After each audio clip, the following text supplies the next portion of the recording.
Okay, ladies and gentlemen, brothers and sisters, if my calculations are correct, should be coming through loud and clear.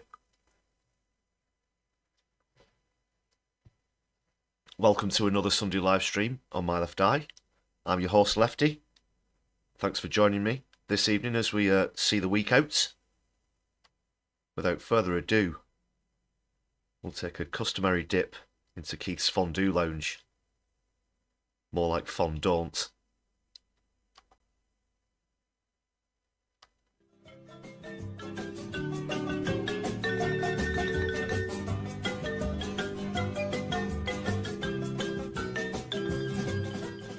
So here we are once again with Keith and his warmonger pals. RC Pilot and Chris, great to see you in the chat already. Thanks for jumping in early on. Great to see you this evening. Hope you've had a good week. Thanks for joining me on the live stream.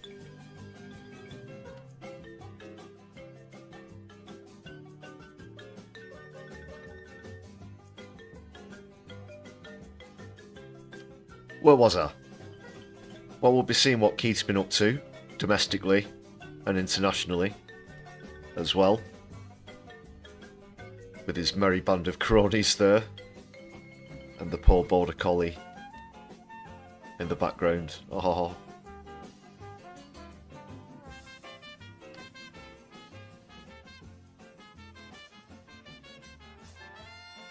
Yeah, the latest on this ever-intensifying situation in the Middle East. The war, as I should be so blunt as to put it.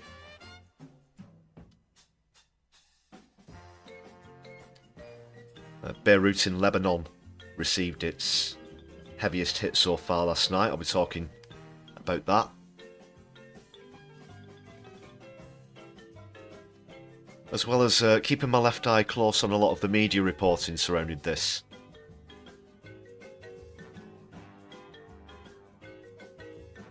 Now that Keith himself has got on TV and pledged allegiance to Netanyahu, the "We stand with Israel," that clip. We've seen the mainstream media going along in tow. I've got a few examples of that.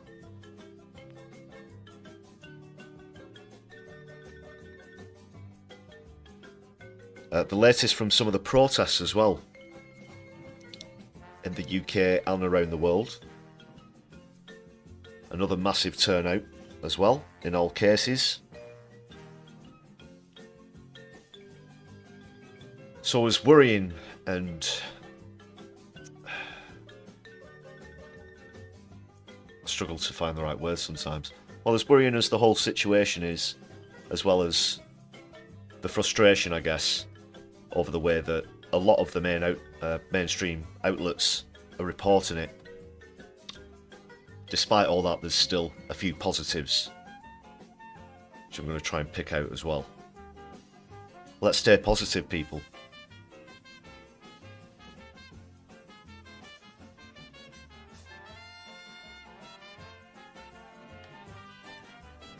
So I'll just give it another minute or two whilst we all convene in the lounge.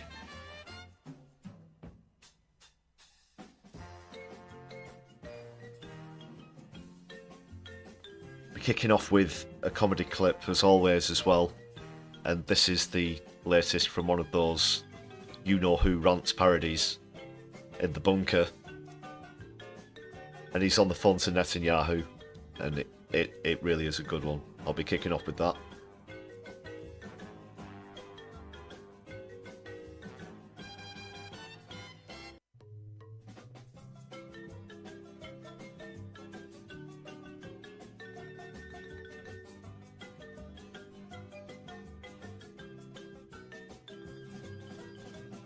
Yeah, while we're waiting for people to arrive, please do make sure you've hit the thumbs up button on the stream. And feel free to share it around on your social media, your Twitter or your TikTok or Facebook, whatnot. Whilst I'm on that subject as well, you can give us a follow on Twitter, always Twitter, never X, at My Left Eye UK. And if you're on Mastodon as well, we're on there. That's just at my left eye with capitals at the start of each word.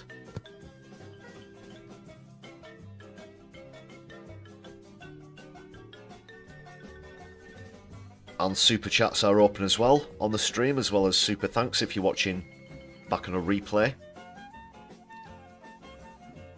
Thanks for all of your contributions recently as well.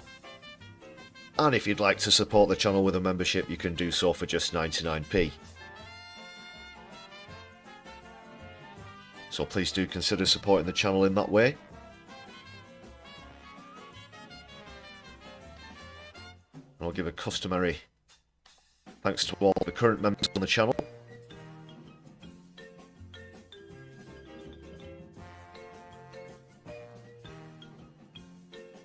Also, those who've elected the preferred way of supporting the channel, which is gifting memberships to viewers.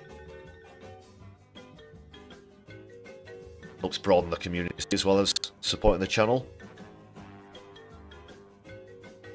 Like Chris has done, thanks a lot for that. I can see in the chat there, thanks a lot for that gifted membership. Solidarity, Chris.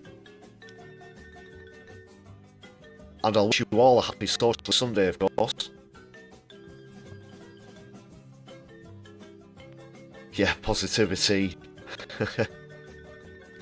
Well, it's not a weekday stream, but we'll still sneak in the odd tea-based pun.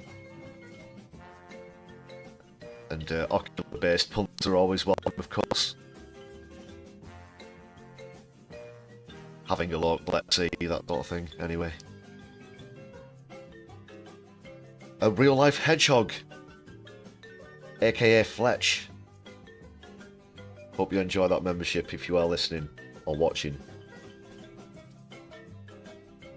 I'm a real life. That's a good username.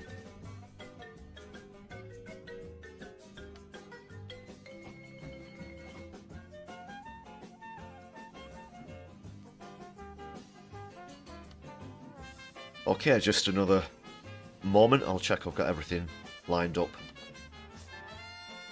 You know the drill by now, regular viewers, articles, clips, that kind of thing. Starting with the comic relief, of course. And welcome to the chat, Bernie Burrows, as well. Very good evening to you.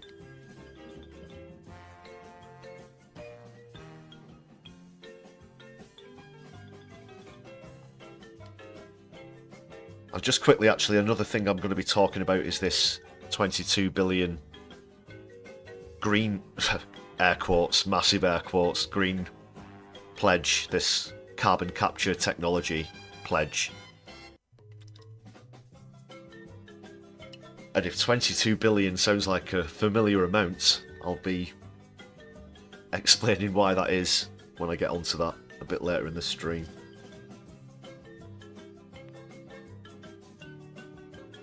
I'll be starting with the latest in the Middle East after this clip as well, though, because it's quite fitting.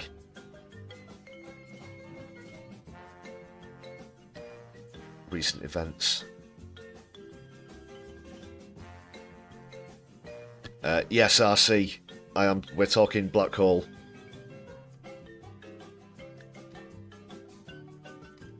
More on that to come. £22 billion black hole.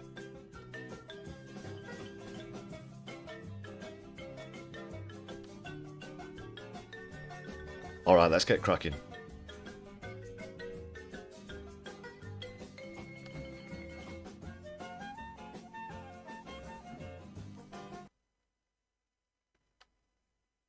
Oh, and I've got some new background music for after the clip as well. Want to see how you rate it in the chat as well. First time I'll be using it on a Sunday stream. Just wanted to have some different background music from the Brews at 10 streams anyway. That's the minor channel update over. And over to the you-know-who rants.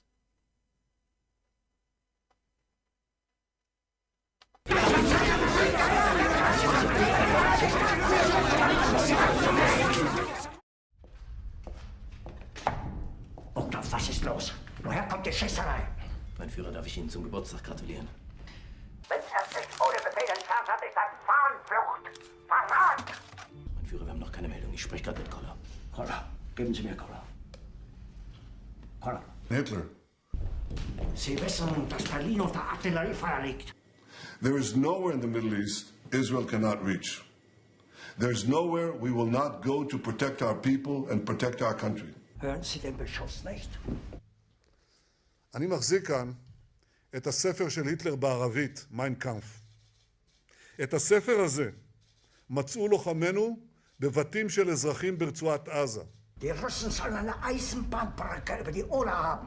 באיזה חוצפה אתה משווה בין החמאס שרצח ושרף וביטר וערף ואנס וחטף את אחינו ואחיותינו לבין חיילי צה"ל שנלחמים מלחמה צודקת שאין כמוה במוסריות שאין דומה לה. זה עיוות מוחלט של המציאות. Nur um zu lernen, wie man Messer Gabel hält. This is a soldier. This is a tunnel. Das sind ja nur 12 Kilometer bis zum Stadtkern. Ist der Russe schon so nah? This is the Middle East. And this is the entire Arab world. Dann suchen Sie ihn eben. And this is Israel. It's one of the world's tiniest countries. Haben Sie noch Zweifel an meinem Befehl? Ich glaube! And here's Gaza there. This is the red thing that you see here. That's Gaza. Ich habe mich klar genug ausgedrückt! Now I want to zoom in. When I zoom in, remember how tiny this is. Remember the distances here. Now take a look. Here it is enlarged. This is Israel. Das ist der schlimmste Verrat von allen! This is the Mediterranean Sea. The Jordan River is right here. This is Egypt and the Sinai Desert. Fremder, unberechenbarer Künstler. All die anderen, ja! Now look at Gaza. Where is Gaza? Ich will sofort zum Bericht! Gaza is implanted in this tiny country, 30 miles from Tel Aviv, 40 miles from our capital, Jerusalem, 30 miles from Beersheba. These are three of Israel's largest cities. Gaza is within spitting distance to them. Die gesamte Generalität ist nichts weiter als ein Haufen niederträchtiger, treuloser Feiglinge. Aber alle diese Verräter werden bezahlen. Today, Israel is being attacked by Iran and its proxies on 7 fronts. The Houthis in Yemen, Hamas in Gaza, Hezbollah in Lebanon, Shiite militias in Iraq and in Syria, Iran-backed terror attacks in Judea and Samaria, and of course, attacks directly conducted by Iran itself, as the world saw on April 14th. Ist das Feiglinge, Verräter, Versager! In defending ourselves against this Iranian terror axis, Israel stands on the front lines against a regime that threatens the entire Middle East, it threatens the entire world. Aber alle diese Verräter werden bezahlen. This is why all those who seek a more secure and stable Middle East should fully support Israel's action against this terror axis in Yemen, in Gaza, in Lebanon, and elsewhere. Es wurde ein ungeheurer Verrat geübt am deutschen Volke. And to Israel's enemies, I have a simple message. Do not doubt Israel's determination to defend itself on every front. All those who seek to harm us will pay a very heavy price for their aggression. Hat die Korruption in unserem Staat möglich gemacht. במשך 8 החודשים האחרונים, החות'ים שיגרו מאות טילים בליסטיים, טילי שיוט ומל"טים נגד ישראל. כל זה יורט בהצלחה על ידי מערכת ההגנה הישראלית. בסיוע ידידתנו ארצות הברית וגם בסיוע מדינות נוספות, אני מבקש להודות להם. Man müsste die ganze Luftwaffenführung sofort aufhängen. May we together know a future of prosperity and peace. Das ist unerhört. Unerhört. Der Russe steht 12 Kilometer vom Stadtkern. Und ich erfahre das sozusagen auf Nachfrage. Mein Führer, vielleicht handelt es sich ja wirklich um Fernfeuer. Sie erwähnten eine Eisenbahnbrücke über die Oder. Ach, Unsinn.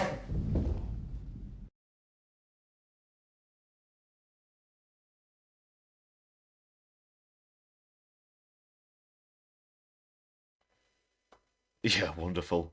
Great stuff. Wunderbar. Great stuff. Do give them a follow if you don't already.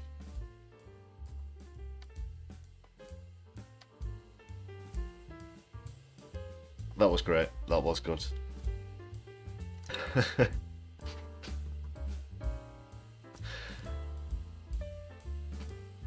Yeah, they're quite alike, aren't they, in many regards. Oh, the irony.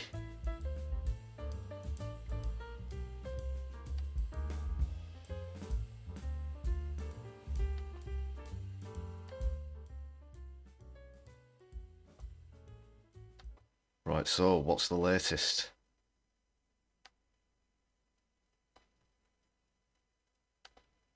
Where's the... Oh, there it is.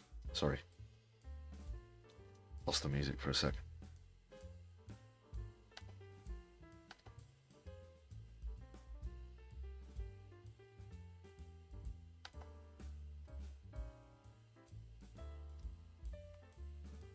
Where to begin?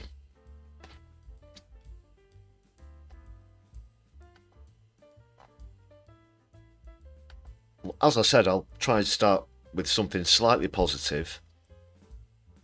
France has now come out and said that it's imposing an arms embargo on Israel, which is good to see. Also, Odin and Kate, welcome to the chat as well, and Brett James, great to see you too. So France have also called for other Western states to do the same. And then not 24 hours later, Israel hit a French-owned fuel depot. Obviously no coincidence there, which was in Beirut itself, in the capital of Lebanon.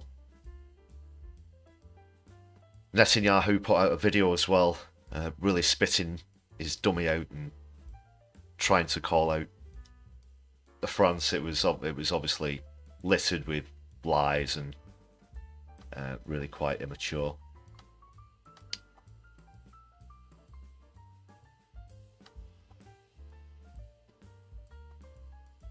Just some of these bullet points. Excuse me. On recent updates, so several people have been wounded and a police officer was killed in a shooting attack at a bus station in southern Israel. That's as Israel's issued fresh evacuation orders in southern Lebanon. Last night it carried out strikes in Beirut that correspondents described as being the worst night of the attacks. And you can see there just across as well, Israel poised to launch new strikes on Beirut. They think for some reason it's morally justified if they let people know where they're going to start indiscriminately carpet bombing. And even worse, targeting schools and hospitals. It's the same old crap that we've seen with Palestine. It's just the actors have changed, you know. The story is the same, just the names have been switched around. So Israel will claim that an ambulance was full of Hezbollah, like they do in Palestine, where they say that the ambulance was full of Hamas. And now these ludicrous claims, the notion that every house in Lebanon is somehow armed to the teeth.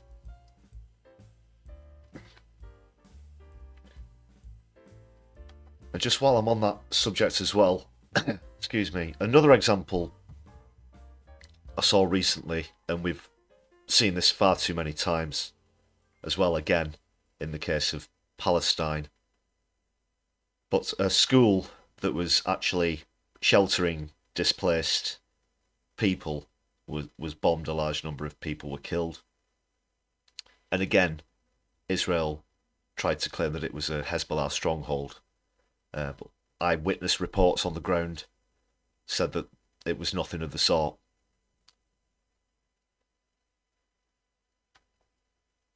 Israel claims that they've taken out a Hezbollah commander. Hezbollah's yet to comment. You always have to take any Israeli statement with a pinch of salt, of course. More on that shortly.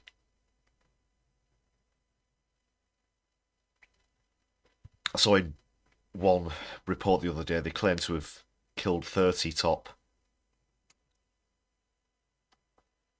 commanders, etc., of Hezbollah and Hamas, but Iran Now, obviously, there are exchanges, fire happening now coming from Iran. They've announced cancellation of flights tonight and mid-mornings from Israel. It will retaliate for missile attack earlier this week. That was on Tuesday, the main missile attack. And again, Israel claimed most of the rockets were shot down, but footage from the ground proved otherwise. And as well, as I've mentioned in recent videos and stuff, we're talking about military targets as opposed to the indiscriminate carpet bombing that Israel are doing, obviously.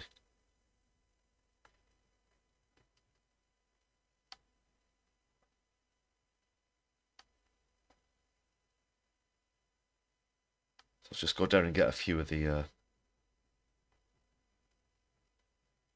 finer points before I get onto a few clips. This came in earlier this evening as well. Explosions have been heard in central Syria, say the state-run media.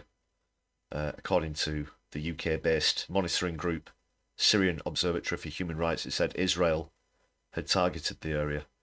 So, of course, now, essentially you have Israel simultaneously at war with Lebanon, Palestine, Iran, Syria, Iraq, and Yemen, who Israel have been attacking untold number of times, obviously, but will try and play the victim.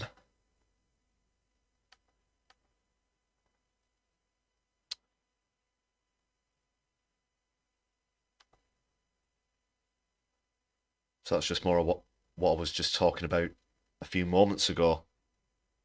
Just because the IDF turn around and say, oh, you know, we're going to blow this place to smithereens, you better get out of there because we're nice humanitarian people.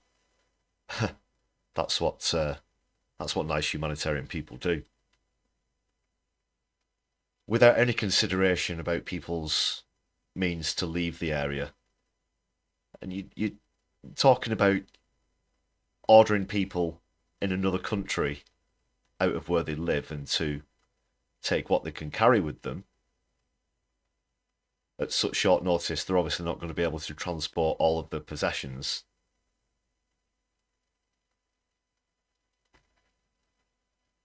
And then these areas in southern Lebanon have been absolutely razed to the ground.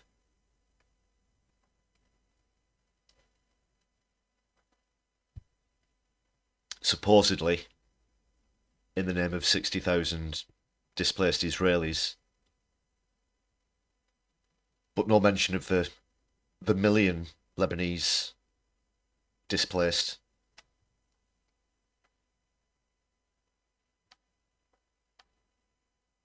It's that hubris as well. That they think that they can attack. This is Israel think that they can attack other countries with impunity. And then expect sympathy if there's any kind of retaliation whatsoever. What a bunch of assholes. Oh, was the music gone? Sorry, it's... Let's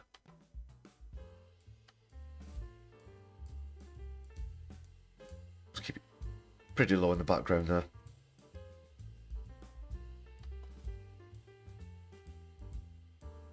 So this is 25 villages in total that they've ordered an evacuation.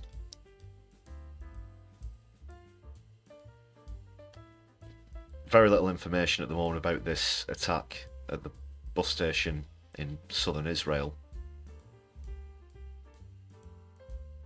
Just that one police officer was killed and 10 others were injured.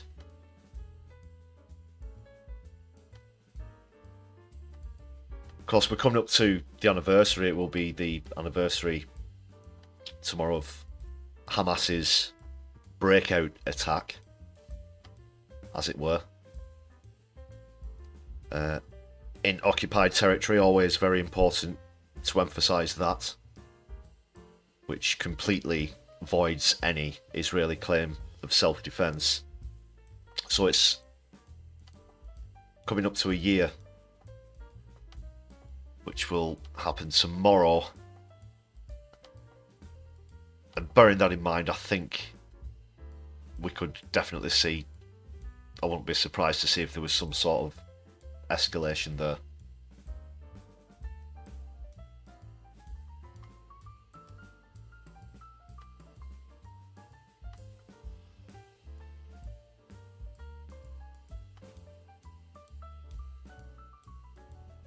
So this, oh god, it's awful. Zippy Hotovely. We're going to be hearing more from her shortly. She's an Iranian ambassador.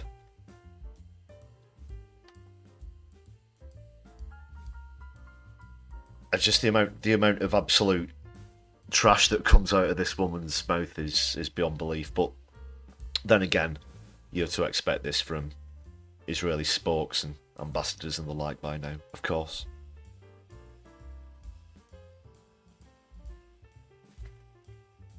Andy Carter, welcome to the chat, even. Hope you're well tonight.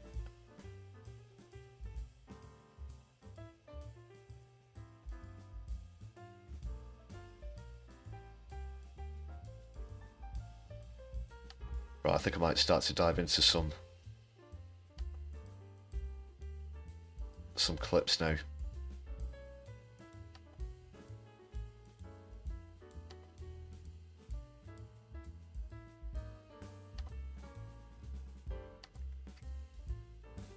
Yeah, that's still developing. There are breaking stories all the time. It seems to be pretty much a 24/7 thing now, these exchanges. If anything seriously develops while I'm on the stream, I'll do my best to keep my eye on it.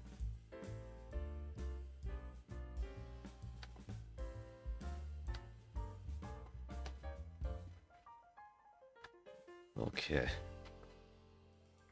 Let's see which one I'm going to kick off with first.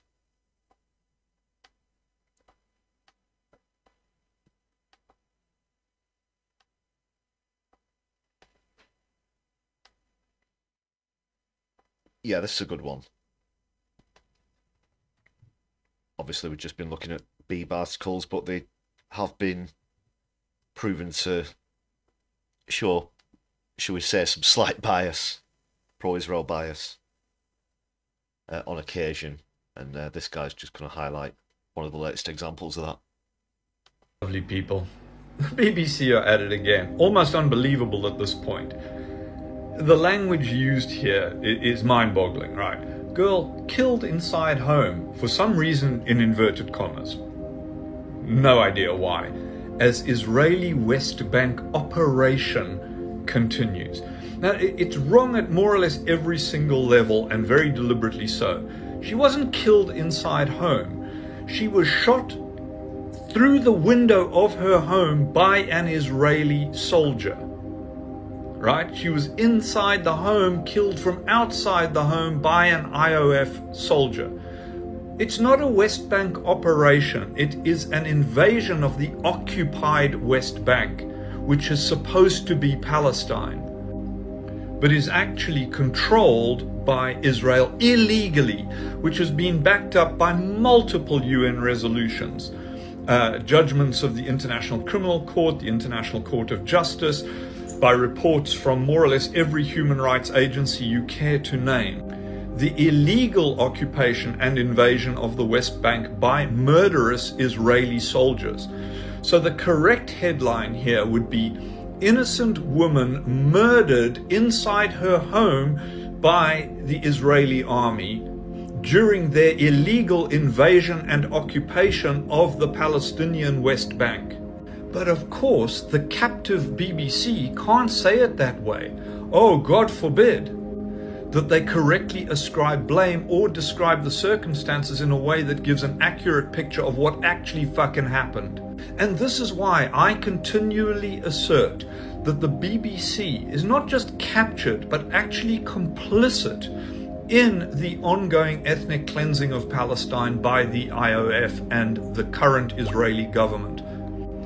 under its murderous Zionist ideology? And why is the publicly funded British Broadcasting Corporation so intent in perpetuating a Zionist narrative, instead of just accurately reporting, as they are supposed to do, what is actually happening?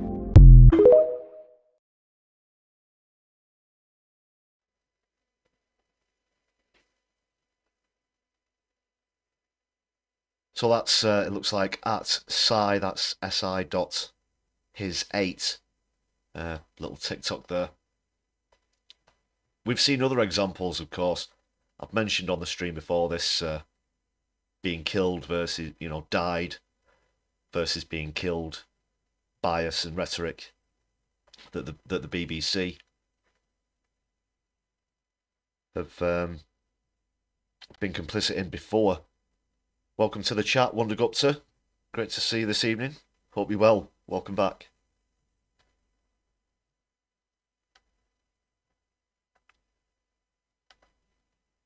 Just bring the background music back in, sorry.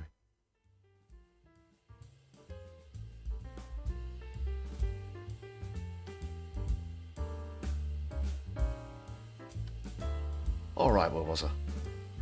I think especially with this first anniversary of the Hamas breakout attacks coming up, we've really got to be very vigilant when it comes to mainstream media reporting, especially the language and syntax as always, as well as what they're not mentioning.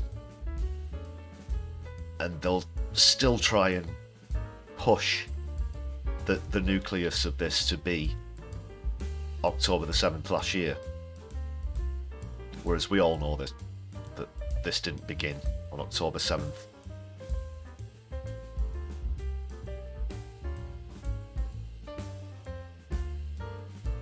And Politics Clive, great to see you too.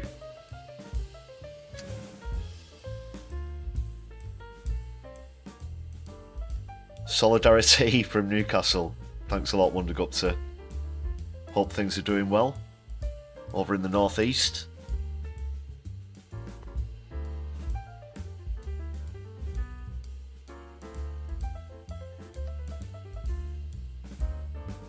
So I've got, well, it's not just the BBC. You've got Sky as well.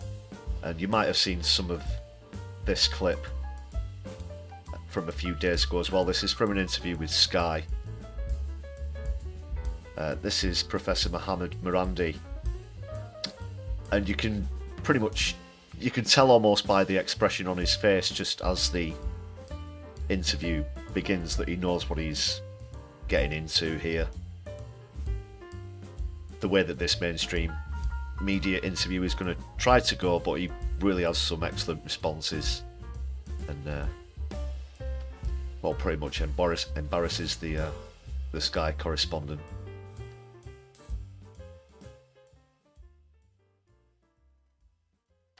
Well, Professor Mohammed Morandi from the University of Tehran joins us now. Thank you very much for being with us, Professor. I just wonder, first of all, what has Iran achieved by this attack on Israel?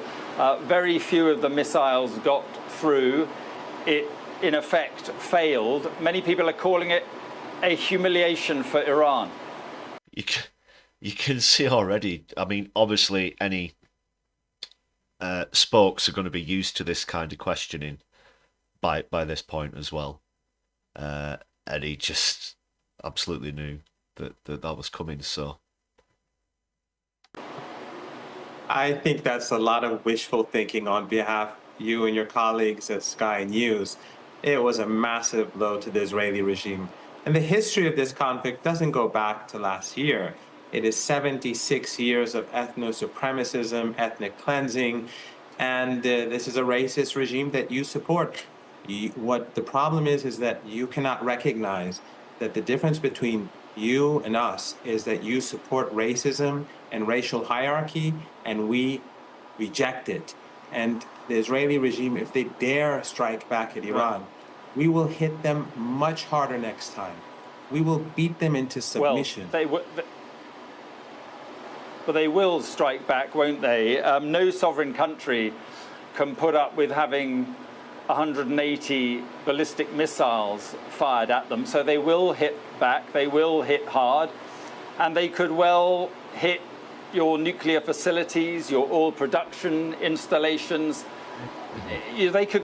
This is something that's been bandied about for a while now. Apparently, America have urged Israel not to attack nuclear facilities, but we all know how unhinged Benjamin Netanyahu is at this point. He's not going to listen to reason. He certainly doesn't listen to America, the tail's wagging the dog, whereas that relationship's concerned, as well as also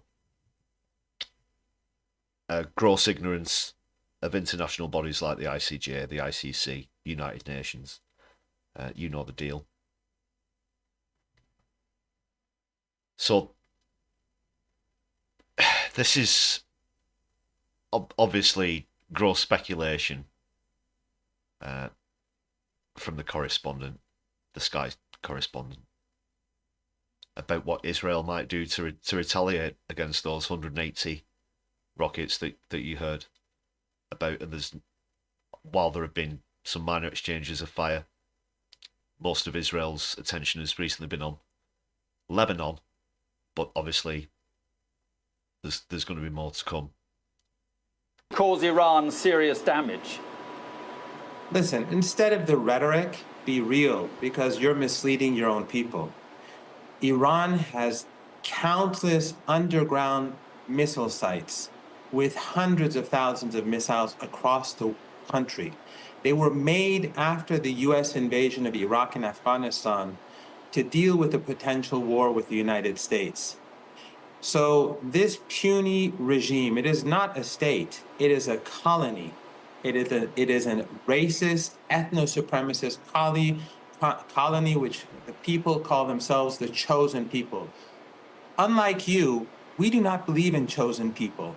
And the Palestinian people on that land who've been displaced and pushed into Gaza and who've been slaughtered regularly over 76 years, we will not stand for that. Well, a few things in there I just want to talk about. Welcome to Mithril and Flowsnake as well in the chat. Great to see you as always. Hope you've been well. So first of all,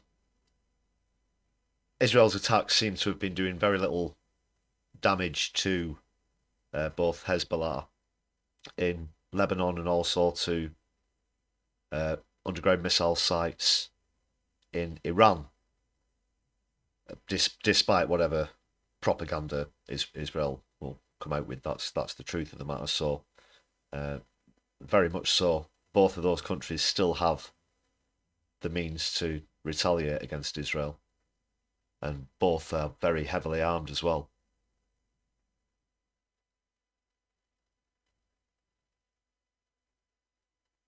FSM's the dog, welcome back, great to see you again as well. Hope I've not missed anyone out. Kate's as well.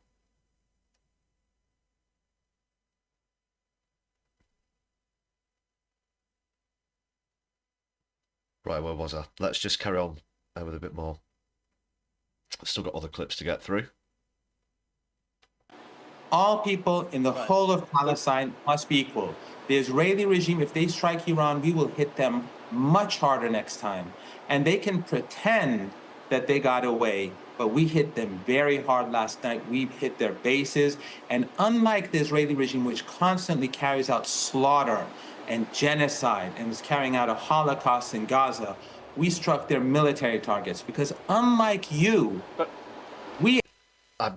you have to admire how he isn't pulling any punches here. He really is giving it straight and telling the truth. And this is something that's vastly underreported on mainstream media, the difference in targeting between Israel and all these the 7 countries it's currently exchanging fire with. So he's absolutely cutting through all the crap and just giving it straight. Actually care about human rights, not you.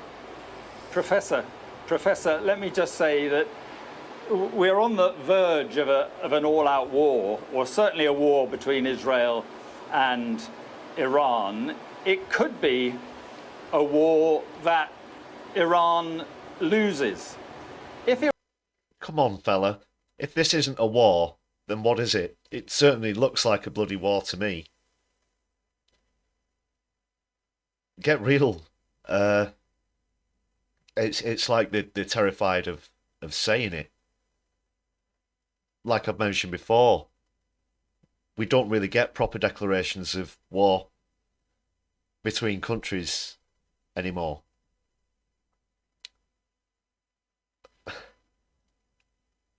And it's happening right before our very eyes, you know. You've seen a lot of these clips in real time, things get uploaded, excuse me, to social media very soon after they've occurred. And it's plain to see this escalating further and further, but they still refuse, they're in denial that this is now more or less a full-scale regional war. Iran does lose that war, do you think that the current Iranian regime could survive a defeat? Because that is if what you say is right and Iran is going to hit back even harder, that could be where this all ends up. Iran will not hit back harder. Iran will hit back much harder. The head of the Iranian forces says Iran will destroy, target, and destroy all of the Israeli regime's infrastructure. Thanks a lot for pointing that out in the chat, Floor Snake, about the clash with Turn Left. Yeah, of course, fantastic channel with Curtis and the team. They're at Turn Left. There's a bit of a clash with Sunday streams. Yeah, we'll try and sort that out. Thanks a lot for pointing that out, Floor Snake. Yeah, and just another shout out for Turn Left. Anybody who's not familiar with them, great content on YouTube. This was the tip of the iceberg. Iran will lose no war. The Israeli regime will. It is time for you and others to end your racism and to end your support for the superior race and to accept that all people in Palestine have equal rights and the Palestinian people have a right of return. Jews, Christians, and Muslims are equal. Unlike what you say, they are equal, and we will accept nothing less than that.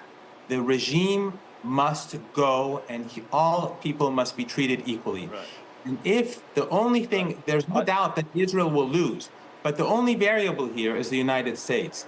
If the United States gets involved, have no doubt, the U.S. will be swept out of Iraq by the Iraqi resistance, and all its assets in the Persian Gulf will be destroyed. All those regimes that U.S. bases will be destroyed, and the oil and gas markets will cause a situation where the global economy will collapse and millions of people will be on the move. So, well, the price of crude oil has sharply risen as well. It's thought that if the US does get involved, and I guess really technically they already have, obviously they provide a lot of funding as well as military assistance to Israel, but they've also been engaged in attacks on Houthis in Yemen, who are one of the countries in this conflict with Israel, of course. In the long term, I guess we're probably going to have to wait to see what happens in the election coming up, whoever wins that. But it's safe to say that generally, overall, throughout history, America's been chomping at the bit to go to war with Iran. And though it might be in a proxy fashion, this could now be how they're managing to achieve that. But then you bring in superpowers into play, and that's where things really can escalate even further. I think you know what I'm implying with that. So hopefully that won't happen. If there are any direct attacks from the United States on Iran, that's going to be obviously a massive game changer in this. but not for the better. Certainly not for the better.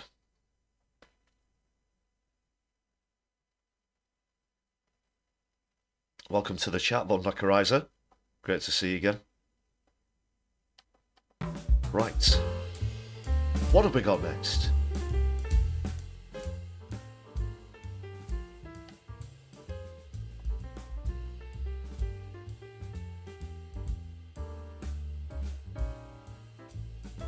I'm just going to stick with keeping my left eye on mainstream media for now. I've got another couple of examples. This is a slightly better one. Slightly better example from Sky. Again, with Trevor Phillips. And this is where the ambassador, who I mentioned earlier, appeared. And he really doesn't sort of go for the usual line of responses that you get from Israeli spokes. But there are one or two bits that I want to draw your attention to. It wasn't perfect. It wasn't perfect. He still went along with a couple of points that we know have been massively debunked by now. So this is Trevor Phillips. Yeah, but you've also eliminated people. 28 health workers died in Israeli raids one day this week. Children have died. Sorry, I just want to pause that one sec. Bear with me. Just got to settle the sound switch. I can't hear it. I know you can. Sorry, I'll just go back to the start. Yeah, but you've also eliminated people. 28 health workers died in Israeli raids one day this week. Children have died. The pager and walkie-talkie attacks, of course, they were targeted at Hezbollah fighters, but you didn't know who was going to be in the room, and some people who were clearly not fighters died. Yeah, if you're not familiar with this Israeli ambassador, how can I put this best? Let's say that if you took the very worst elements of, I don't know, Priti Patel or Suella Braverman, someone like that, Thatcher, and through freak genetic experiments somehow formed their offspring, they would, whatever would be produced would still look like, I don't know, little Bo Peep compared to this fascist, honestly. The point here is the collateral, nobody is arguing about Israel's right to defend itself, but the collateral damage that Israel is building up is, some people would argue, building up actually even more hostility, creating more enemies, preparing a new generation of fighters against Israel. Is this really the way? So we have zero interest in killing civilians. Zero interest, neither. Oh, my goodness me. My goodness me. Wow.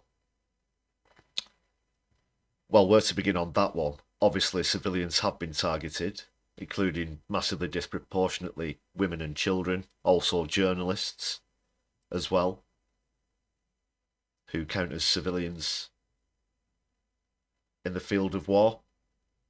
But also just alluding to the way that the question was put to Trevor Phillips there.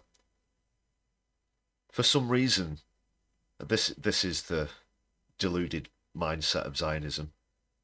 Israel believe that they can invoke sympathy on a global scale,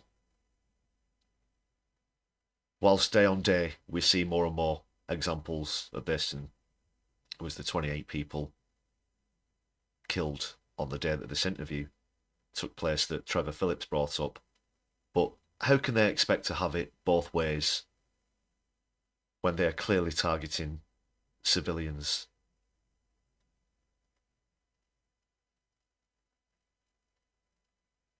It's beyond comprehension. It's beyond comprehension. in Gaza or in Lebanon. We But have you're- nothing. but you're doing it. No, we're not doing it. What we're actually Well, doing, they're dying. No, we're actually it's Hamas and Hezbollah who are in charge, and let me explain why. Because they're Wow. She expects us to believe that it's Hamas. It's Hamas who are killing these people. Not them. It's not the IDF.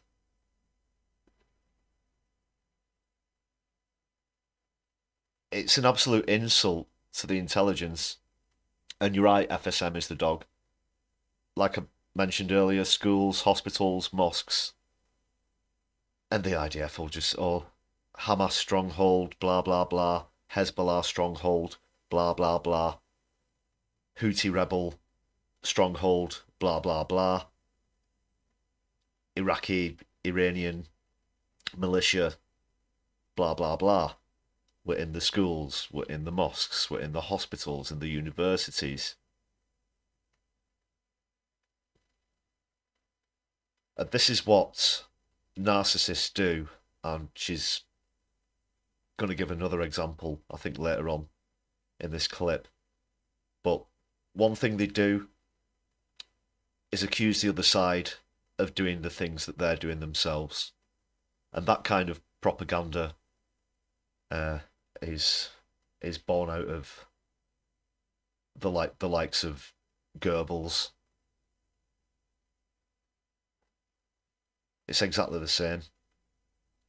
They're using Well, they're in charge. their own people as human shields, and you know that. You know that. They're a terror organization that couldn't care less about their human life in. Well, that was it right there, the human shields thing.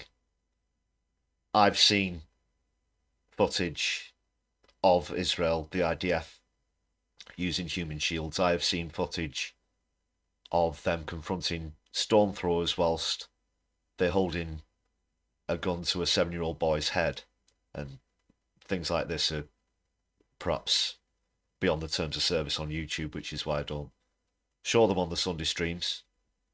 Many other examples of this as well, but that is, again, something that Hamas are not doing, something that Hezbollah aren't doing either. And how we expected to swallow this crap when we can see from clips on social media, just as it's happening almost in real time. They're certainly not going to garner much sympathy from that either. Gaza. This is Sinwar, with his cynical plan, created infrastructure in Gaza that turned every hospital, every nursery and kindergarten into a place that is a storage for rockets. Poppycock. 100% certified, guaranteed bollocks. Every single school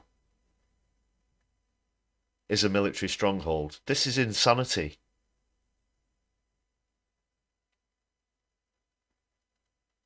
How would they know that? How could they even possibly know that? How could they have such intelligence, even if it was the case, which it definitely isn't.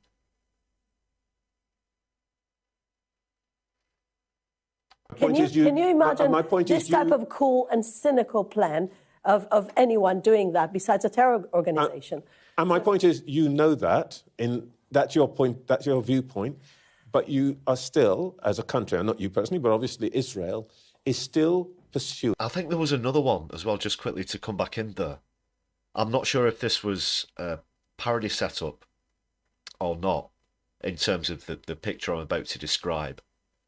But I think Netanyahu also accused every garage in Lebanon to be holding jeeps or even fighter jets, and someone who tried to work out the logistics of that physically, you know, your average house size, your average carriage size.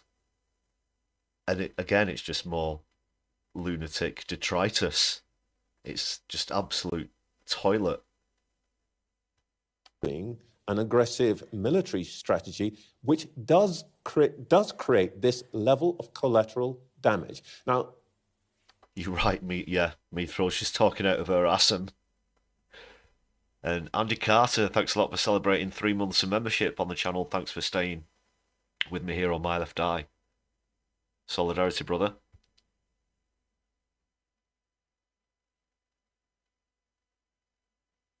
Catastrophe. Catastrophe. I see. Nice. Oh, wow. How much are you prepared to contemplate in pursuit of your war aims? I don't agree with the accusation. I think that Well, it's just a fact. to begin, no, it's people, not a. People die because of Israeli Wait a missiles. second. People died because your attacks in Afghanistan It's and not just Iraq. Hezbollah One fighters. second. People died because your attack in Afghanistan and Iraq. And there you have it. There you have it. You notice that? You notice that switch? A moment ago, it was this isn't happening. And now it's, well, we're doing it, but you were doing it as well. So again, you can't have it both ways. And yeah, the UK attacked Iraq and Afghanistan. That's something that brought shame on the country. It was historically a mistake, as a lot of people knew at the time that it was going to be. But, you know, we're not launching rockets and killing people. Okay, well, maybe we are, but you're doing it as well. You were doing it in Iraq and in Afghanistan. And she obviously knows, as ambassador, that we're sending F-35s there now as we speak, and we're spying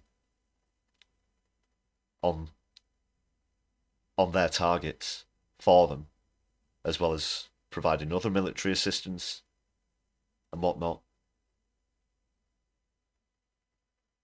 So, yeah, she knows what's happening.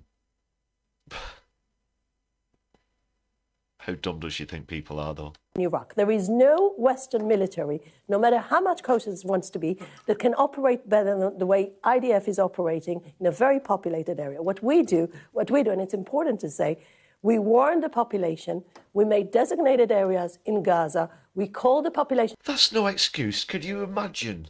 Could you imagine? I mean, just pick any random 2 European countries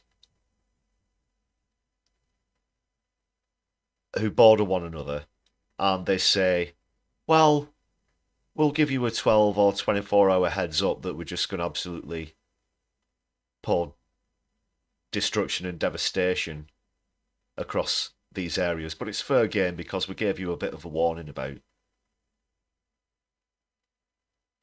That's no valid excuse whatsoever.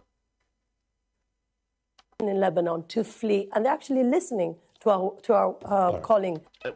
And even if they do get a chance to return, it'll be to scenes of ruin and rubble, and they won't have homes to go back to, because Israel are addicted to explosions. I think that was a line that came up in recent Al Jazeera documentary on this as well, which came out in the last week as well. I do suggest that you check that out. But one of the lines that was in there that really stuck out for me was this thing about Israel being literally addicted to explosions. That's what they do. And they are fleeing to a better place to be safe, and we are minimizing casualties. So you need to understand, the main problem is the fact those terror organizations are using them as human shields, and by doing that, committing a double war crime. Oh. Yeah. Well, we could say plenty about war crimes as well. Just looking at something you pointed out in the chat there, Mithril, about what the IRA used to do with phoning in advance warnings. Don't, in terms of the scale of the attacks, I'm not sure that's really comparable. They obviously both in advance did let governments know that they were good, but we're not talking about carpet bombing and this kind of thing, razing entire areas to the ground. Yeah, and that's, I don't know, that's a bit of a can of worms, that one. We could get into that one for quite a while.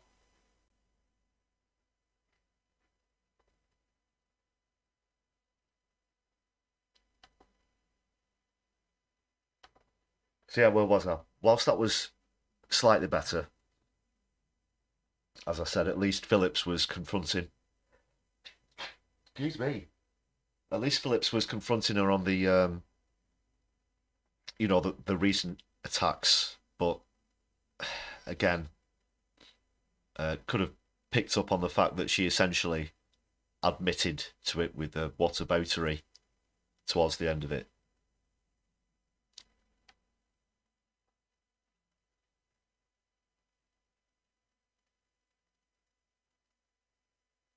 Is that right, me thrill about suspicious packages? Wow, I've not heard about that.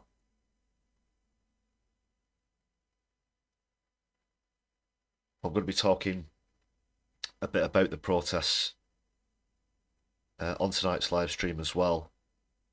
So, yeah, let me know if there are any developments on that while we're on the stream. And it could have been the far right. Who knows? Who knows? But it won't surprise me. Obviously, it's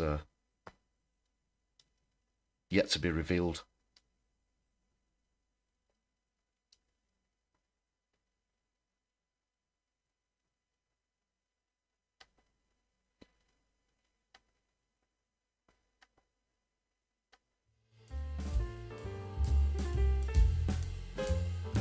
Okay, just bear with me one moment, people. Move on to the next clip.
Okay, I'm back. Thanks for your patience. And Andy Carter, thanks for the 5 gifted memberships. Awesome show of solidarity there. Thank you very much for that.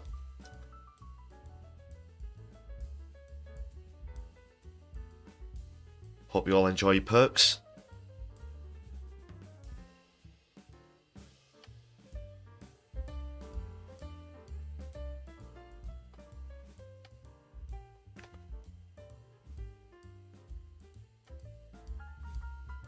So moving on now, got another clip from Sky here.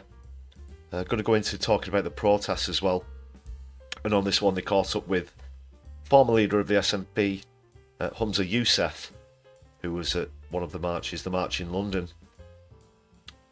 And I've heard estimates between 300,000 and 1 million people in terms of attendance as well, which is obviously a fantastic turnout.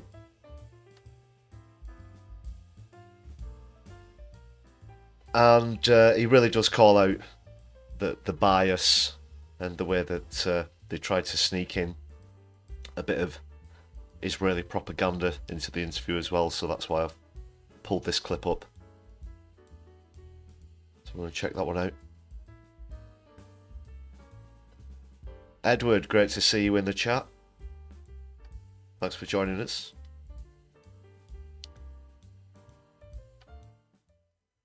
This is Humza Yousaf. As demonstrators mark Monday's one-year anniversary of the start of the Israel-Gaza war. One of those on the march is Humza Yousaf, the former First Minister of Scotland and MSP for Glasgow Pollock, who joins me now. Good afternoon to you. Why are you there today? Good afternoon. Look, I'm here very simply because in almost a year, just shy of 365 days, we've seen a complete abject failure of moral leadership from the UK government. They continue to send arms to the Israeli government. That is, of course, committed war crime after war crime. And the fact that the international community has failed so badly means we don't have a ceasefire. The massacres continue, hostages continue to be kept captive. So I'm here to join what looks like millions here on the streets of London to say enough is enough. Yeah, it looks like millions. It may well not be, of course, but look, it's not. Yeah, it looks like millions, but it may well not be, of course. Well, if it looks like millions, then what was that? Again, what, they're trying to make it seem as though this isn't obviously vastly clear in terms of where people, the general public, lie on this issue. Not only the UK government that is not being listened to, it's the whole of the West when it comes to Israel, and frankly, who are Hamas and Hezbollah listening to either? Well, it's interesting. You say that Israel isn't listening to the UK government in the West, and you're right. So why are we rewarding them? By sending arms, 90% of arms export licenses to Israel continue from the UK, when massacre after massacre is happening. You have a wonderful correspondent with Alex Crawford, who's shown you what is happening with the weapons that the West and other governments are supplying Israel. It is a massacre, and we should not allow it to continue to happen. Yes, and Humza Yousaf, you'll well appreciate we've tried to show things from all angles, of course, both in Lebanon, in Israel, and we would go into Gaza too if the Israeli government would allow us without being embedded there. I would like to come back in terms of being pro-Palestinian. Is there a risk that you're being seen as too anti-Israeli, maybe even anti-Semitic?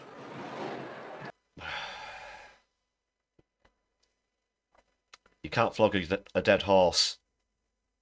You know, how many times do we have to go over that?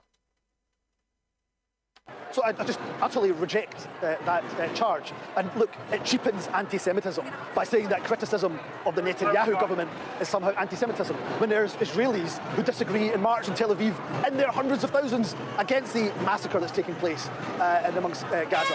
The attacks in Lebanon are being condemned by the United Nations. You're not trying to tell me that the United Nations is anti-Semitic. Of course. He's in Netanyahu, that is an international war criminal. And he wants to try and bring up that old crap. That is the presenter. I mean, that just beggars belief. It's not. So let's not cheapen anti-Semitism, which is real, which affects Jews up and down the country, to which I have railed against, stood against all of my life. What we're seeing here is people who are not by the way, Arab, pro-Muslim or pro-Palestinian. They're pro-humanity, and it's international law that we demand that people are held to account. And it probably won't come as a surprise to you. It was Loki on Piers Morgan's show recently who exposed that one Rupert Murdoch just happens to be on the Israeli lobbyists' payroll as well.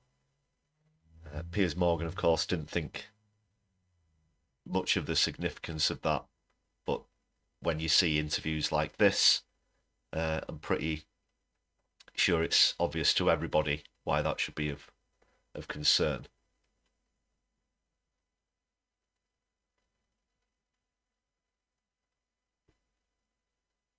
So well done, Humza Yousaf, there, for calling it out. That was pretty pathetic from the interviewer, the technique, the questions put to him. Protests have been taking place, of course, all across the country and in cities all across the world as well. This is the latest from Manchester.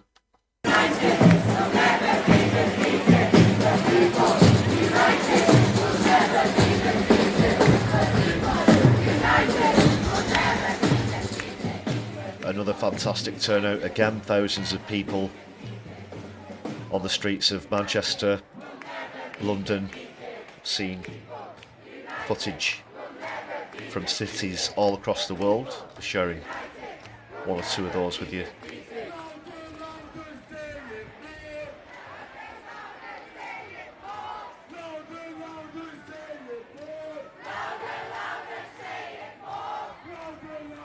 And again, the protests have been largely peaceful. I did see there were some minor clashes at the protest in London in the UK. I believe there were 25 arrests. There were a small number of pro-Israeli antagonists there. Also in Germany, where the police have been notoriously heavy-handed, there were some clashes, as well as in Italy as well.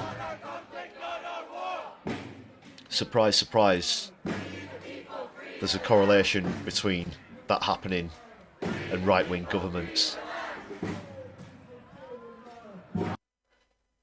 So that was the latest from Manchester as well. As I said, always massive turnout of solidarity in Manchester. I was unable to make that protest myself this weekend, unfortunately. But great to see everybody representing there. Do know a few people who went down.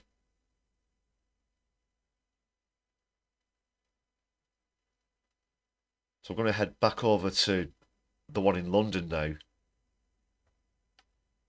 There are obviously a lot of speeches that took place. This is one from someone I hope you'll recognise.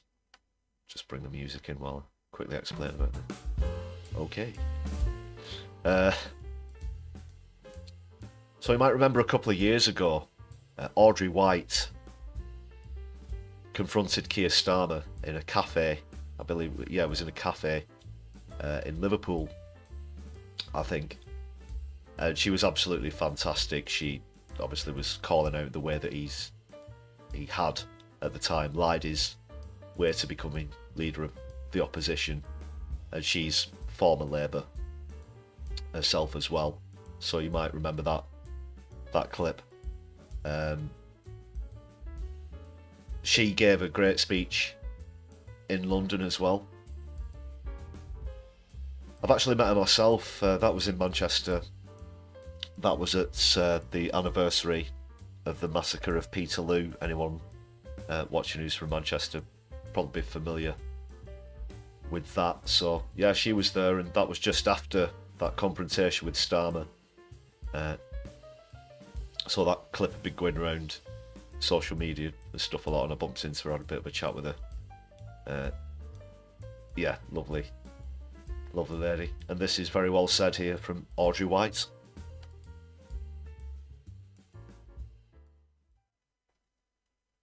Association, and she's a long-time trade union activist.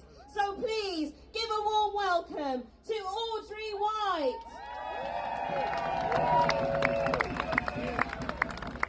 Thank you, comrades. I just want to say that every Sunday in Liverpool we march for Palestine. Every time there's a demonstration in London, our comrades march to London. No, we don't march to London. We march in London against the seat of power, against the government. The government is here. The government is here, just in the building across the way there. And if anybody knows where Keir Starmer is staying, please let me know. Merseyside pensioners want to sit down with him and tell him what we think of him. A government that can bow to genocide can easily, without the bat of an eyelid, take off the winter fuel allowance for its pensioners, the poorest of pensioners, can take the winter fuel allowance so that thousands of pensioners die, whether they're black, white, Catholic, Muslim, Protestant or Jewish. They don't care. They don't care what religion you are, what gender you are. It's all about class. They are making ordinary working class people suffer for their political ideology. And it's only the poor that will suffer. The other point I wanted to make today, it may not be popular, but it's about time we started talking about the weapons. And I don't mean the F-35 F-35s or whatever number it is that's bombing people in tents. I don't even mean these booby-trapped technological things like pagers and mobile phones. I don't even mean them. Let's all have a look at what really enabled Israel to do what it's doing. The weapon that they used was so dirty and so filthy that we haven't really talked about it to any extent. That weapon was weaponizing fake anti-Semitism, and it was used. And it was used to divide our movement. It was used to destroy Jeremy Corbyn. It was used so that we were afraid to defend our comrades, to stand by quite often our Jewish comrades who were targeted by the Labour Party. Yeah. And let's face it, where did those lies come from? They come from within the Labour Party, and they also came through the pages of the Jewish Chronicle. And you can see what happened. The Jewish Chronicle has a direct line to Netanyahu, to the IDF, and to the generals for Israel that are carrying out a genocide. Let's all talk about this fake anti-Semitism. It was wrong, it was disgraceful, and it destroyed our movement. We've got unity now. Let's use our unity. Let's challenge anyone who says anything that tries to discredit us. We're the people for peace. We're the people who are anti-racist. We're the people who are fighting for a better world. Unite together. Solidarity to everybody. Do not accept the lies.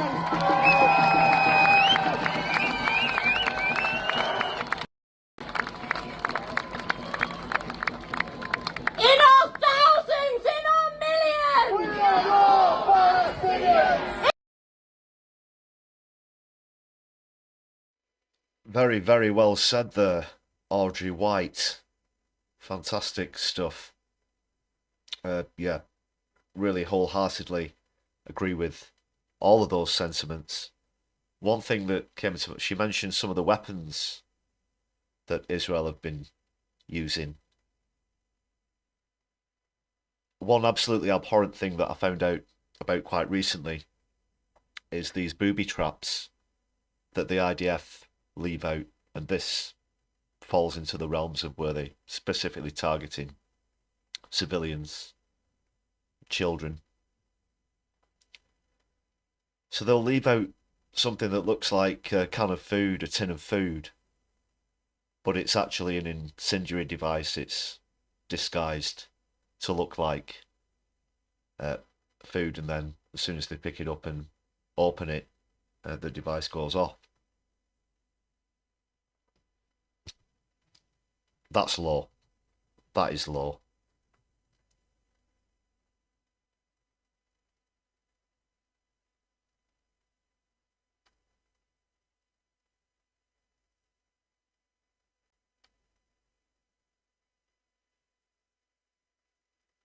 Right, just another quick one. A protest from one of the countries that's involved in this, from Yemen, and again a massive turnout with these huge flags as well. It's quite visually impressive, quite visually striking. So this is one of the latest protests even from Yemen. Just take a look at this.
where you can see obviously there's a bit of a military display going on in this clip as well, and you will have noticed in the crowd, bearing in mind that this is in Yemen, not in Lebanon, but several people were holding up pictures of Hassan Nasrallah, the leader of Hezbollah, who was targeted and killed by Israel last week. So it goes to show just how far-reaching that is. And in terms of military force, the Houthis in Yemen have proved to be somewhat effective, shall we say, to the extent that America have essentially admitted military defeat. They can't find a way to defeat the Houthis militarily. They're famous, of course, for attacking ships, etc. And they're really pissed off. They're really pissed off at Israel right now, and this has only been amplified ever since this assassination of Hassan Nasrallah.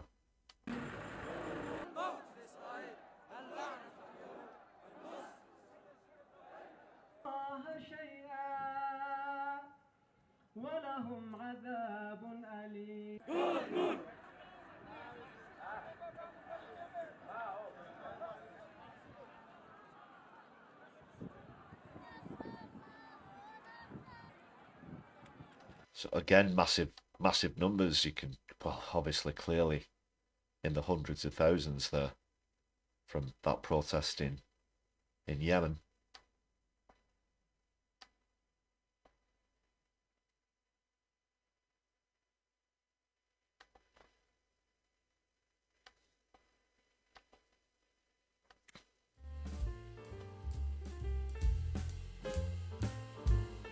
All right, that's pretty much the latest on the Middle East war. Going to go on to some domestic affairs now.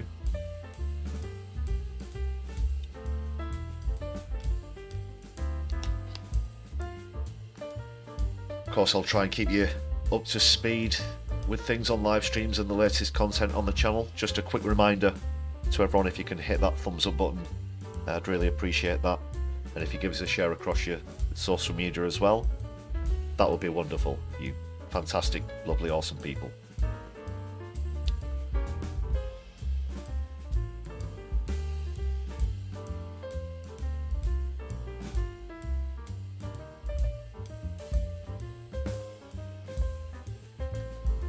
Alright, I'm just going to queue up the next article. Just wanted to say a bit about this. Which came out since I was last with you on a live stream.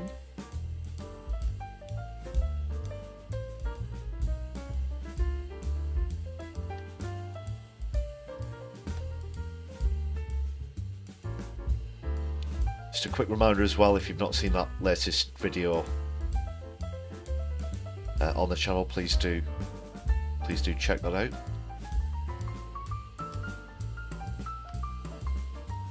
About why Starmer's put us on the wrong side of history. Well, speaking of Keith,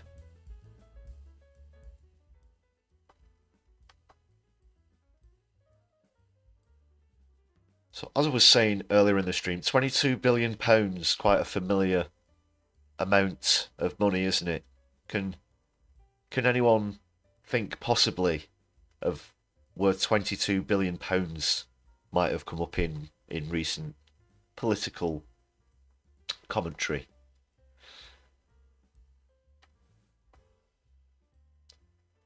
Yes, of course, the black hole, the infamous black hole. Where's the...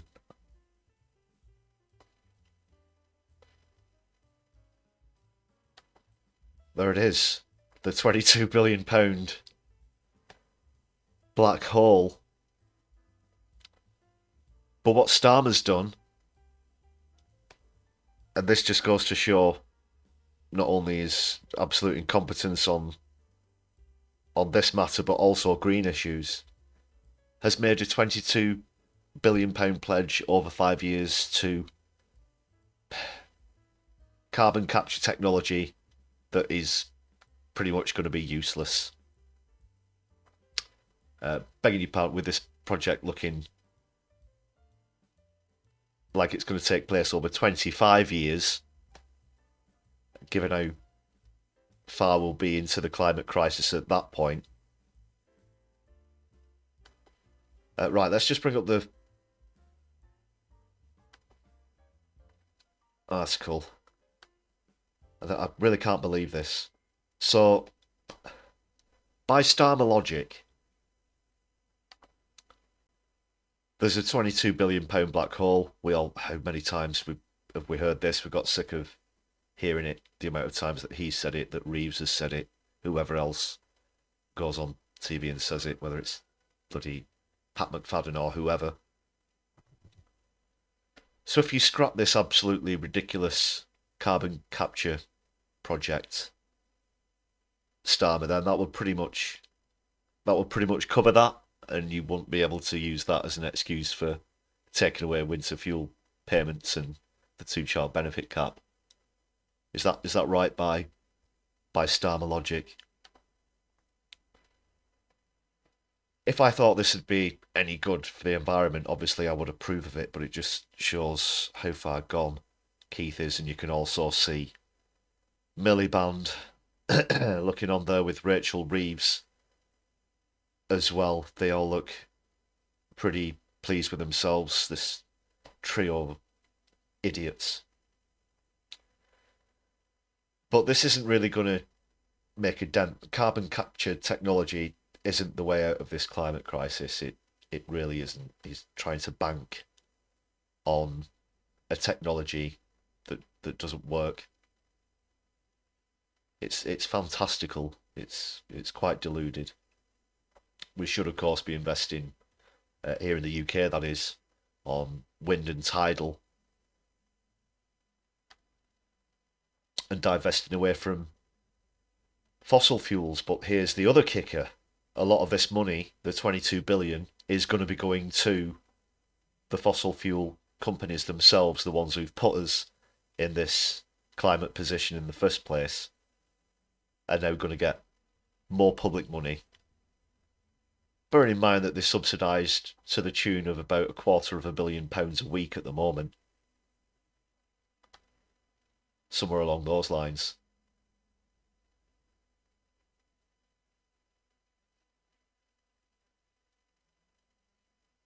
So Miliband thinks it's going to kickstart growth and reignite our industrial heartlands. You know, game-changing, they're calling it. It's bollocks.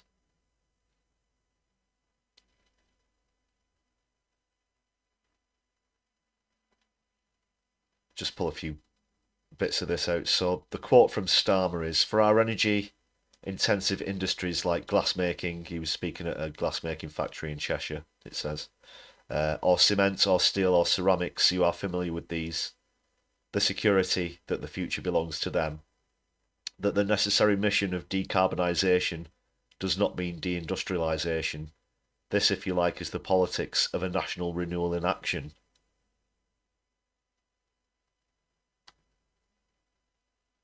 No, decarbonisation doesn't have to mean deindustrialisation, Keith. You can retrain and reskill people in the renewable energy industry.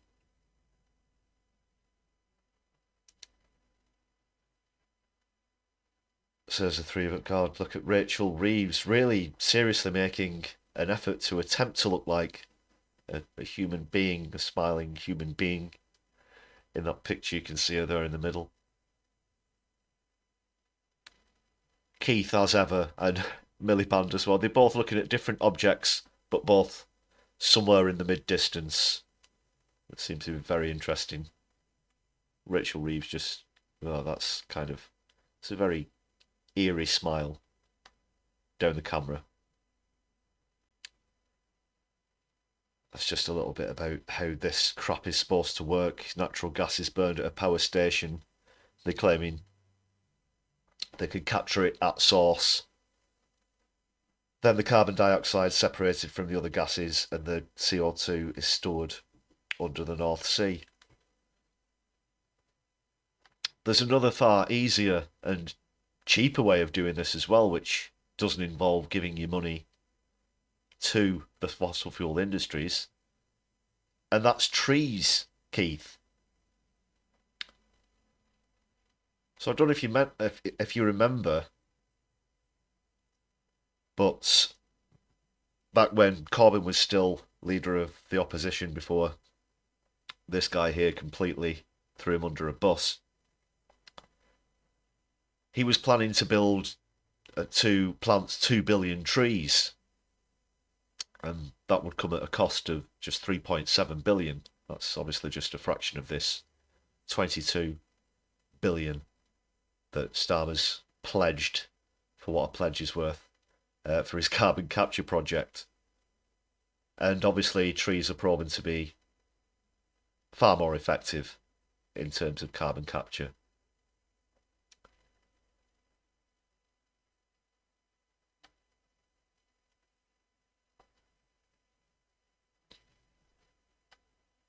And it's the fact that they look so bloody pleased with themselves. They think, and they're using words like game changing as though this is a real solution. They're all, the hubris, the smugness is just unbelievable. And they're grinning like Cheshire cats. They're so bloody pleased with themselves. And the worse a policy is, the happier they seem at the moment.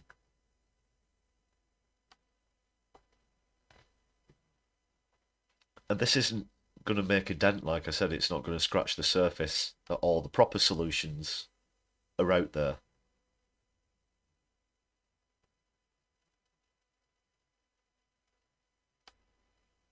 But like in so many cases, we see the government's just in bed with big business. They're not properly going to tax these people, which is one of the ways that we could fund public investment. They have no interest in that. They just want to keep these people happy. They're too worried about all of these corrupt companies leaving the country.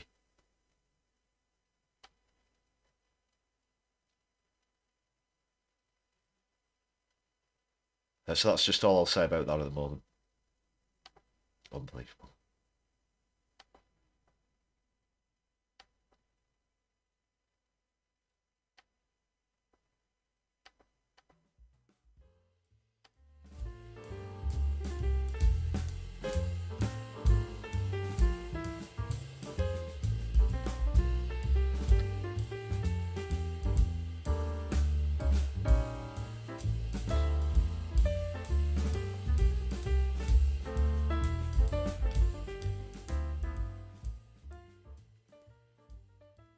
Alright, I'm going to be bringing the stream to a close shortly, people, but please do stick around. I'm going to nip back in the fondue lounge as we say our goodbyes and could be redirected into another stream. Don't go anywhere.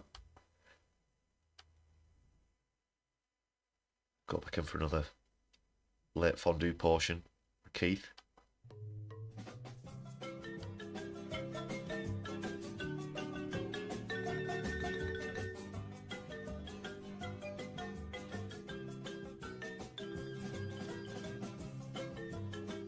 I'll be back with you through the week as well with some videos and of course the Brews at 10 live stream. Thanks a lot everyone for sticking out with me this evening. Just seeing who's online, who we can do a raid into.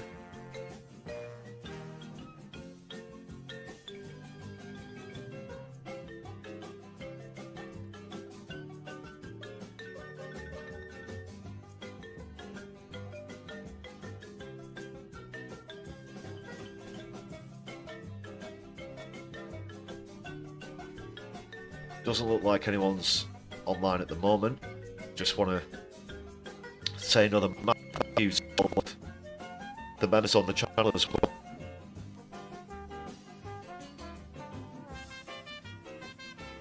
And thanks for those gifted memberships this evening as well. Solidarity. Hope you've enjoyed this.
Okay, so that'll be all from me for tonight. Thanks a lot, everybody.